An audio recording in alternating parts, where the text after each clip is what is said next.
ఇప్పుడే జీ5 app download చేయండి. చూడండి మీ ఫేవరెట్ టీవీ షోస్ ఎప్పుడైనా ఎక్కడైనా. రండి మేడం రండి, తమరి గురించే వెయిటింగ్. ఇప్పుడు ఏమైంది పిన్ని? చూడండి, ఒక అబ్బాయి ఒక అమ్మాయి ఒక చోట ఉన్నారంటే వాళ్ళ మధ్య ఏదో జరిగిపోయిందని మీడియా అలా ప్రచారం చేయటం ఎంతవరకు కరెక్ట్ అని అడుగుతున్నాను. వాళ్ళలా ప్రచారం చేశారని ఇప్పుడు నేను ఆ భూమిని పెళ్లి చేసుకోవాలా? తను నా బద్ధ శత్రువు కూతురు కదా, ఎలా పెళ్లి చేసుకుంటాను? మా మధ్యనున్న అదే స్నేహ ధర్మంతో ఈరోజు చెప్తున్నాను, భూమిని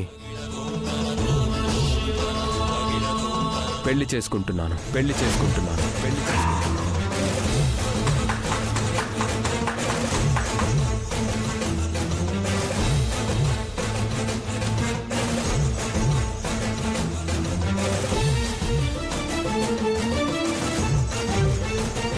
జీ5 యాప్ డౌన్లోడ్ చేసి అన్ని ఎపిసోడ్స్ పూర్తి ఉచితంగా చూడండి.